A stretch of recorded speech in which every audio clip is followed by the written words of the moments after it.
Hey, how you doing? My name is Mark Pulusovic, and you're wondering how to become a businessman. The answer is simple.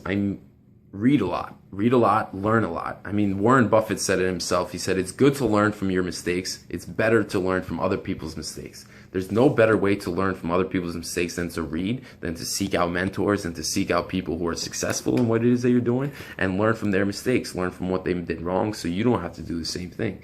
That's exactly what I do every day of my life. I read different books. I'm reading a book by Sam Walton, the founder of Walmart, and he has a thick book, a huge life story of him sharing all his mistakes, all his successes, all his ways of thinking, all his beliefs, all his ideas, and all that stuff is constantly being poured into my head.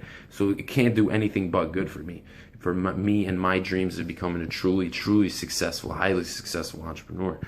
So it's a beautiful thing that it's a beautiful time period we live in, that you just found me on YouTube. Most likely you can search Warren Buffett, Bill Gates, Elon Musk, some of these great businessmen.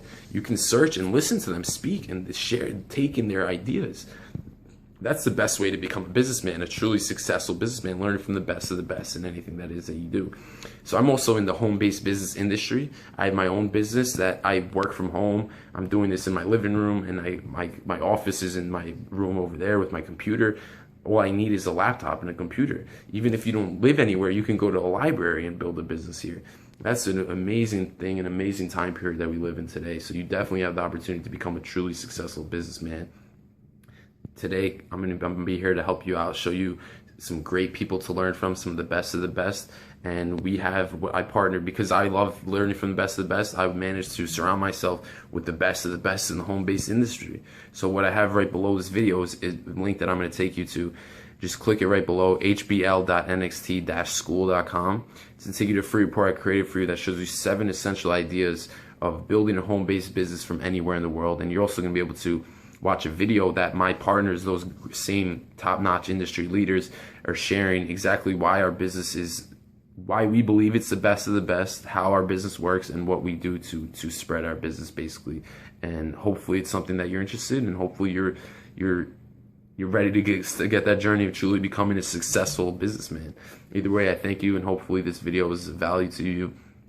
Thank you once again for taking time to watch this video, and hopefully I can talk to you soon. Take it easy.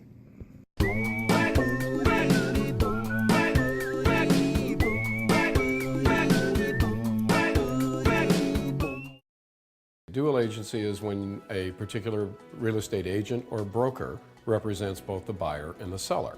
For instance, Keller Williams is a brokerage, and there is a broker of record whose license is registered as the broker for that office. If somebody from that office has a buyer and somebody else from that office has the seller, that's dual agency.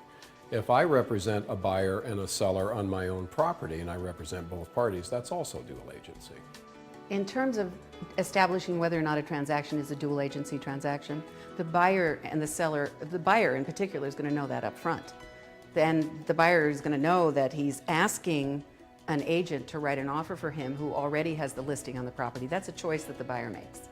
Many buyers decide not to do that. They go find other representation. Many buyers won't buy a house unless they're buying it from the selling agent.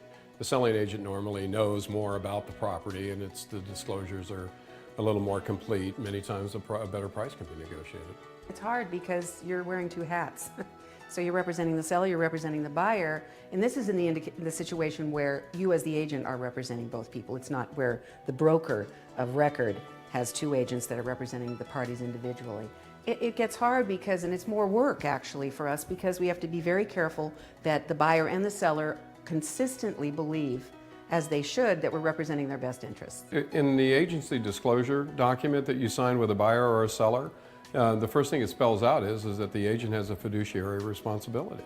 And you have that responsibility to both sides. You need to represent them both to the best of your ability and to keep them intact and whole and not at risk. Basically, it is completely and totally up to the buyer to have a comfort level there.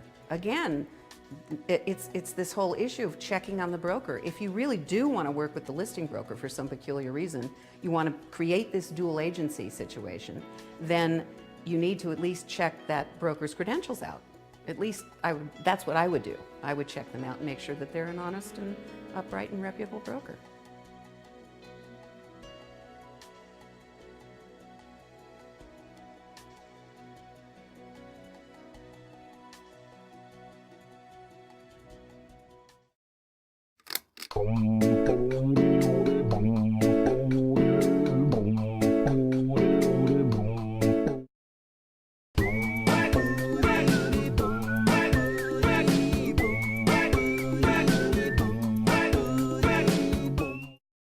Dual agency is when a particular real estate agent or broker represents both the buyer and the seller.